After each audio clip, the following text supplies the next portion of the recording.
Party బలంగా ఉంటేనే పాలన సులభంగా సాగుతుంది. కాబట్టి పార్టీ బలోపేతం ఫస్ట్. తెలంగాణలో ప్రస్తుతం కాంగ్రెస్ పార్టీ అధికారంలో ఉంది. ప్రభుత్వం పార్టీ రెండు సమన్వయంగా నడిపించగలిగితేనే ప్రజల్లో ఆదరణ వస్తుంది. ఇంకోసారి అధికారంలోకి రావడానికి అవకాశము ఉంటుంది. మరి తెలంగాణ పిసిసి చీఫ్ మహేష్ కుమార్ గౌడ్ పనితీరు ఎలా ఉంది? ఆయన పార్టీని ఎలా నడిపిస్తున్నారు? ఈ ఏడాదిలో మహేష్ కుమార్ గౌడ్ చేసిన కార్యక్రమాలేంటి?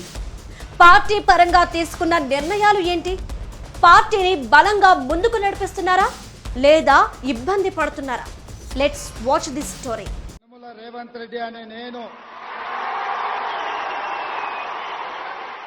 తెలంగాణలో కాంగ్రెస్ పార్టీ అధికారంలోకి వచ్చి 2 ఏళ్లైంది. పార్టీ అధికారంలోకి వచ్చిన సమయంలో CM Revanth Reddy PCC chief గా ఉన్నారు. అయితే ఇటు సీఎం గా అటు పీసీసీ చీఫ్ గా రేవంత్ రెడ్డి 2024 సెప్టెంబర్ వరకు నడిపించారు. 2024 సెప్టెంబర్లో రేవంత్ రెడ్డి స్థానంలో అప్పటి వరకు వర్కింగ్ ప్రెసిడెంట్ గా ఉన్న మహేష్ కుమార్ గౌడ్ కి బీసీ కోటాలో పీసీసీ పగ్గాలు అప్పగించింది high command. Mahesh Kumar Goud PCC chief గా బాధ్యతలు తీసుకున్న తర్వాత కీలక నిర్ణయం తీసుకున్నారు. గాంధీ భవన్లో మంత్రులతో ముఖాముఖి కార్యక్రమాన్ని ఏర్పాటు చేసి ప్రజా సమస్యలు పరిష్కరించే విధంగా ఏర్పాట్లు చేశారు. అలాగే ప్రభుత్వం వచ్చాక పార్టీ ఆఫీస్ మర్చిపోకుండా క్యాడర్ కు నేతలు అందుబాటులో ఉండేలాగా నిర్ణయం తీసుకున్నారు. 2025లోనూ మహేష్ కుమార్ గౌడ్ పలు కీలక నిర్ణయాలు తీసుకున్నారు. 42% బీసీ రిజర్వేషన్ల అమలును పీసీసీ చాలా ప్రతిష్టాత్మకంగా తీసుకుంది. ప్రభుత్వం సమగ్ర కులగణన చేసి బీసీల సంఖ్య తేల్చింది. ఈ సర్వేపై సొంత పార్టీ ఎమ్మెల్సీ తీన్మార్ మల్లన్న విమర్శలు చేసి ఆ రిపోర్ట్ పేపర్ను కాల్ చేస్తే పార్టీ మల్లన్నపై వేటు వేసింది. బీసీలకు స్థానిక సంస్థల ఎన్నికల్లో 42% రిజర్వేషన్ ఇచ్చి ఎన్నికలకు వెళ్తామని మహేష్ కుమార్ గౌడ్ అనేక సందర్భాల్లో చెప్పుకొచ్చారు.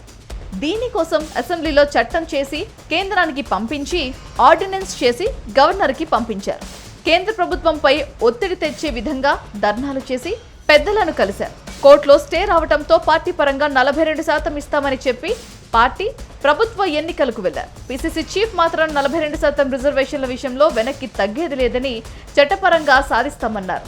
ఒక సందర్భంలో బీసీ రిజర్వేషన్ల అమలు అవుతుందని విజయోత్సవం పేరుతో పీసీసీ చీఫ్ గా ఏడాది అవుతున్న సందర్భంలో కామారెడ్డిలో బీసీ జనగర్జన పేరుతో సభ నిర్వహించాలని మళ్ళీ వెనక్కి తగ్గారు. 3 సార్లు చట్టం చేశాం, ఒక ఆర్డినెన్స్ ఇచ్చాం, ఒక జీవో ఇచ్చాం. ఇది మా చిత్తశుద్ధి. ఇలా ఆనాడు రిజర్వేషన్ 22% కుదించిన వ్యక్తులు ఇలా వారి గురించి మాట్లాడుతూ ఉన్నారు. బీసీ నాయకులు పోయారు కోర్టుకి. రెడ్డి అరే రేవంత్ రెడ్డి నాయకత్వంలో ఇదంతా నడుస్తూ ఉంటే ఇంక మీకు కనబడట్లేదా?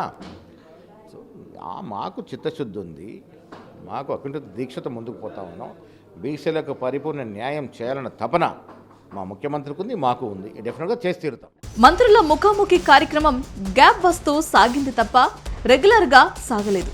మంత్రుల సమస్య కూడా పీసీసీ చీఫ్ కి ఈ ఏడాది కాస్త హెడ్డేక్గా మారింది. కొండా సురేఖ పలుమార్లు చేసిన కమెంట్స్, అలాగే మాజీ ఎమ్మెల్సీ కొండా మురళీ వరంగల్లో స్థానిక ఎమ్మెల్యేపై చేసిన ఆరోపణలతో రచ్చ మొదలైంది. ఈ ఇష్యూ క్రమశిక్షణ కమిటీ వరకు వెళ్ళింది. సైలెంట్ చేశారు తప్ప ఎవరిపై ఎలాంటి చర్యలు తీసుకోలేదు. ఇటీవలే కొండా సురేఖ కూతురు ముఖ్యమంత్రిపై చేసిన కమెంట్స్, మంత్రి పొంగిలేటిపై కొండా మురళి సురేఖ కంప్లైంట్స్తో వివాదం క్లోజ్ చేయడానికి పీసీసీ చీఫ్ చొరవ తీసుకొని ఇన్ఛార్జ్తో మీటింగ్ ఏర్పాటు చేసి సద్దుమణిగించారు. అలాగే మంత్రి పొన్నం ప్రభాకర్ మరో మంత్రి అడ్లూరిపై చేసిన కమెంట్స్ పెద్ద దుమారమే లేపాయి. పీసీసీ చీఫ్ స్వయంగా ఇద్దరిని ఇంటికి పిలిపించి మాట్లాడి ఇద్దరి మధ్య ఉన్న విభేదానికి ఫుల్ స్టాప్ పెట్టారు.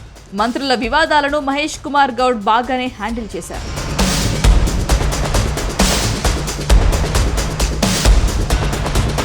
కమిటీలు వేసుకోవటంలో మాత్రం మహేష్ కుమార్ గౌడ్ ఫుల్ గా సక్సెస్ కాలేదు అనే విమర్శలు ఉన్నాయి.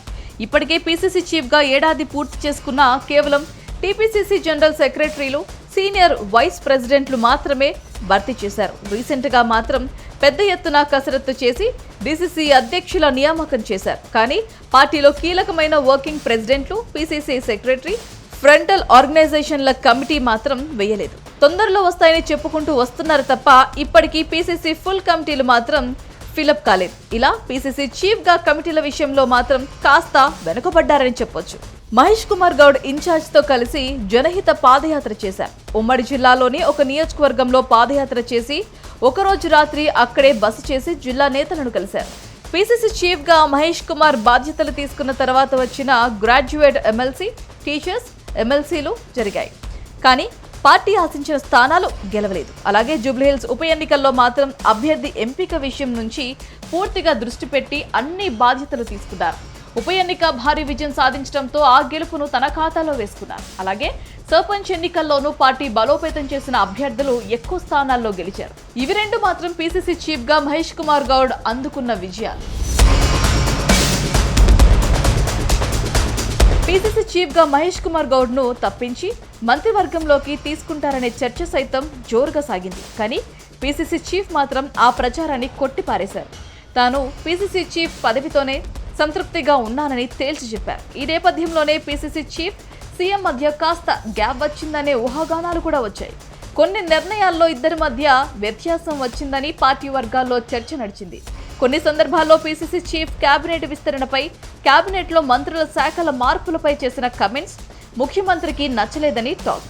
ఇక ప్రభుత్వం నిర్వహించే కొన్ని ముఖ్యమైన కార్యక్రమాల్లో పీసీసీ చీఫ్ ను గుర్తించడం లేదని వార్తలు కూడా వచ్చాయి.